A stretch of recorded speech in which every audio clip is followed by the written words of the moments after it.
তীব্র শীতে বিপর্যস্ত লালমনিরহাটের জনজীবন। গত ৩ দিন ধরে দেখা নেই সূর্যের। ভোর থেকে বৃষ্টির মতো ঝরছে কুয়াশা। জেলায় সকাল ৭টায় তাপমাত্রা রেকর্ড করা হয়েছে ১৩ ডিগ্রি সেলসিয়াস। আগামী ২৫ জানুয়ারি পর্যন্ত এমন পরিস্থিতি বিরাজ করবে বলছে আবহাওয়া অফিস। ঘন কুয়াশায় ঢেকে আছে মৌলভীবাজার। গত ৩ দিন ধরে সকাল থেকে সন্ধ্যা পর্যন্ত সূর্যের দেখা মিলছে না। শুক্রবার ভোর ৬টায় তাপমাত্রা নেমেছে ১১.২ ডিগ্রি সেলসিয়াস। কনকনে ঠান্ডা বাতাস আর সারাদিন কুয়াশাচ্ছন্ন পরিবেশ বিরাজ করায় শীত অনুভূত হচ্ছে বেশি। জনজীবনে বেড়েছে দুর্ভোগ। বিশেষ কাজ ছাড়া বাইরে বের হচ্ছেন না কেউ। পঞ্চগড়ে তীব্র ঠান্ডায় জবুথবু জনজীবন। সকাল ৯টায় তাপমাত্রা রেকর্ড করা হয়েছে ১০ ডিগ্রি সেলসিয়াস। এ জেলায়ও গত ৩ দিন ধরে মিলছে না সূর্যের দেখা। সন্ধ্যার পর থেকে বৃষ্টির মতো ঝরছে কুয়াশা।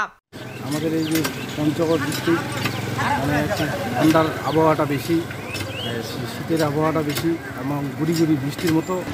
গত রাত থেকে খুব ঠান্ডা এবং শীত পড়তেছে, কুয়াশার মতন আসতেছে এবং পানির মতন টিপটিপ করে পানি পড়তেছে। খুবই ঠান্ডা, আমরা বেড়াডাড়া করতে পারি না, আমরা খুবই সমস্যা পড়েছি।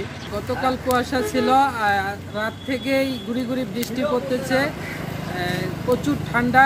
নেত্রকোনায় গত দুদিন ধরে শীতের তীব্রতা প্রকট আকার ধারণ করেছে।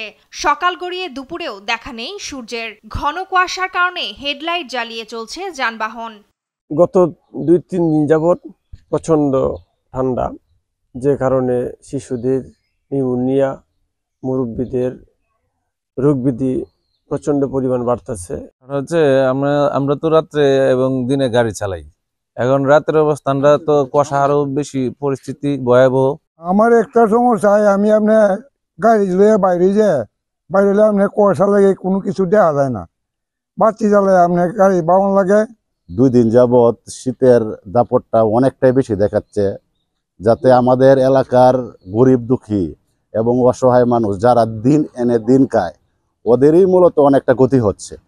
ওরা সকালবেলা ভোরবেলা ঘর থেকে বের হয়ে কাজে যেত, ওদেরই মূলত সমস্যা হচ্ছে। কিন্তু সরকারের প্রতি আমার উদাত্ত আহ্বান থাকবে, ওইসব অসহায় দিন দরিদ্রের মানুষের কম্বল বিতরণে যাতে একটা কর্মসূচি পালন করে।